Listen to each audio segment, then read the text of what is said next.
O que é a alma? Bom, esqueça um pouco a ideia de fantasmas ou de religião. Hoje vamos explorar a alma quase como se fosse um projeto de engenharia, a planta mestra da própria vida. E o nosso guia nessa jornada é uma das mentes mais brilhantes da história. Vamos voltar no tempo, quase 1000 anos, direto para a fonte, o livro da alma de Ibn Sina. E olha, isso aqui não era poesia, não, era uma tentativa séria de criar um mapa filosófico para entender o que nos anima. O Avicena não se contentava com respostas vagas, de jeito nenhum. Ele queria uma definição precisa, funcional. Então, vamos começar pela mesmíssima pergunta que o Avicena se fez. Parece simples, mas é a base de tudo. O que é que faz um corpo sentir, se nutrir, crescer e se mover por conta própria? Enquanto uma pedra fica lá, parada. E é aqui que a análise dele fica fascinante. Ele não foi procurar a resposta na religião, ele foi para a fronteira, ali, entre a biologia e a filosofia. Ele estava em busca de um princípio organizador. Então vamos lá, vamos desmontar esse argumento dele passo a passo. Para entender a teoria dele, a gente precisa focar num conceito que é central.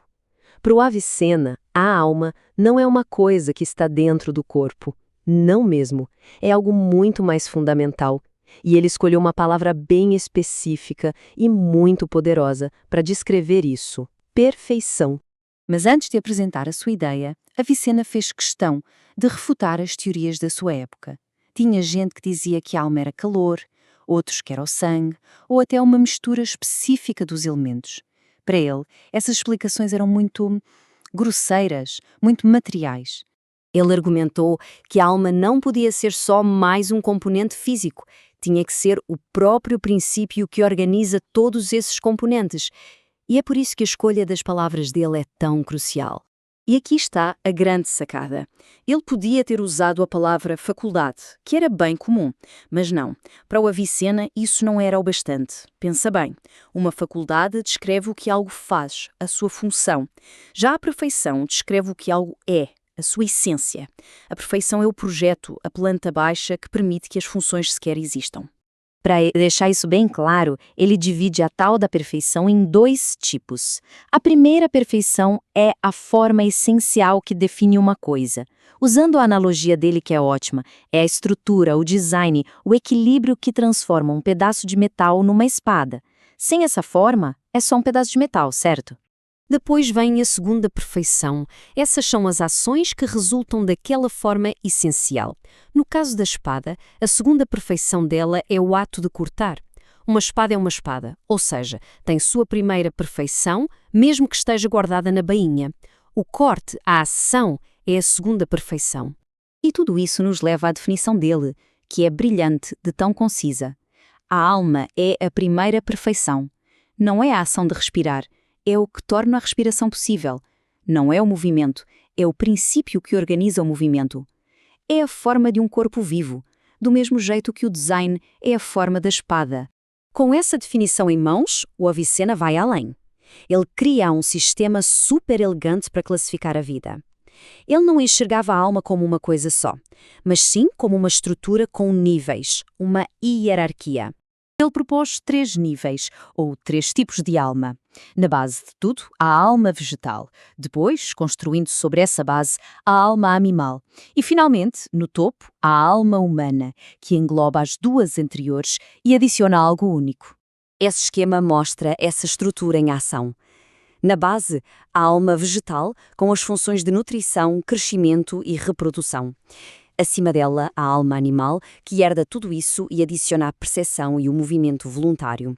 E lá no topo, a alma humana, que tem tudo isso e ainda acrescenta o intelecto, a capacidade de raciocinar e de tomar decisões. Então, além de definir o que a alma é, Avicena também descreveu o que ela faz ativamente. Qual seria a descrição do cargo dela, por assim dizer?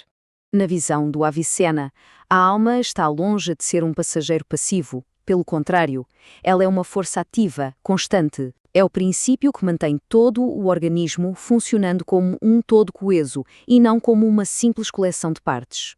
O ponto central aqui é que a alma tem 3 papéis vitais. Ela é uma força agregadora, que impede que os elementos do corpo se dispersem.